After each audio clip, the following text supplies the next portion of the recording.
Fishery খুললে মনে করেন আমাদের ফ্যামিলি চলতেছে, আমরা একটু সুখে শান্তি থাকতে পারতেছি। ফিশারি বন্ধ হয়ে গেলে আমরা কষ্ট করবো। দীর্ঘদিন ছিলাম, আমরা খুব কষ্টতে ছিলাম এবং ফিশারি বন্ধ হওয়া গেলে আমাদের অনেক কষ্টে পড়ে যায় এবং আমাদের মতো অনেক স্টাফ কষ্টে পড়ে যায় এবং কি ফিশারি ছাড়া আমাদের আর কিছুই নেই। যা আমরা রাজমিস্ত্রি কাজ করবো সেটাও সুযোগ পাই না, কারণ বন্যার পানিতে আমরা ডুবে যাই।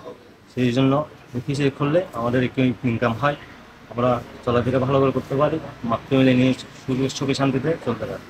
এই রাঙ্গামাটির এই ছোটো মাছ ভেটকি, সাবিলা, আইড এগুলো নিয়ে বাংলাদেশের মানুষ আর যেগুলো আছে সারা বাংলাদেশের মধ্যে খুব সস্তা দামের মাছ ওনারা আহার করতে পারবে, এটা আশা করি।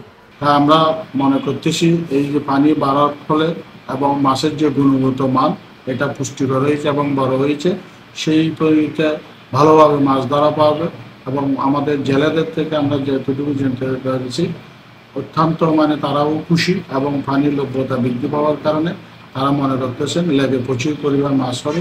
সেই যদি মাছ যদি হয় তাহলে 1 তারিখ থেকে আমরা এই মাছ পরিবহন করে বিভিন্ন বাজারে বাজারজাত করবো। 31শে আগস্ট থেকে মধ্যরাত থেকে মাছ ধরা শুরু হবে, জেলারও প্রস্তুত, আমরাও প্রস্তুত। তো আশা করতেছি পানি যেহেতু বৃদ্ধি আছে, পানির ইয়েটা এবং দীর্ঘমেয়াদ 4 মাস, প্রায় 4 মাস পর্যন্ত বন্ধ ছিল, মাছেরও মোটামুটি আপনার হয়েছে, ওই যেটা আমরা বলতে ছোট মাছ থেকে পোনার সাইজটা সাইজেবল হয়েছে এবং মাছ শুরু হইলে আশা করি মাছ পর্যাপ্ত পরিমাণ ধরা পড়বে, ধরা পড়লে বাজারও ভালো পাবো।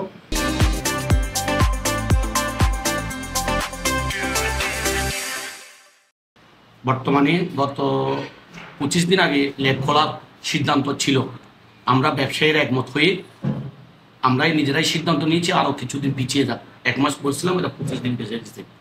এই আগস্টের 31 তারিখ মধ্যরাত থেকে মাছ ধরা হবে, তবে মাছ পর্যাপ্ত পরিমাণ হবে কিনা জানি না। পানির জন্য মাছ আমরা চাচ্ছি কম হোক, কম হলে আমরা ঠিক মতো বাজারজাত করতে পারবো। আমার মনে হয় দেশের পরিস্থিতিও ভালো না, বন্য কবলিত এলাকা, আমাদের মাছগুলো বেশিরভাগ বন্য কবলিত এলাকারই বিক্রি হয়। ঢাকাতে আমরা বাজার স্থান করি, ওখান থেকে বিভিন্ন জায়গায় চলে যাই। তো আশা করি ইনশাল্লাহ আমরা সুফল বুক করবো, জেনারেও করবে এবং বিএফডিসি করবে, এই আশা ব্যক্ত রাখি। 1 সেপ্টেম্বর সকাল 6টা থেকে এখানে মৎস্য অবতরণ শুরু হবে, যে এই জন্য আমাদের যে ধরনের প্রস্তুতি গ্রহণ করা দরকার সেগুলোর কাজ চলমান আছে, বেশিরভাগই এখন শেষ পর্যায়ে আছে। আমরা আশা করছি যে আগামী শুক্রবারের মধ্যে এই প্রস্তুতিগুলো সম্পন্ন হয়ে যাবে।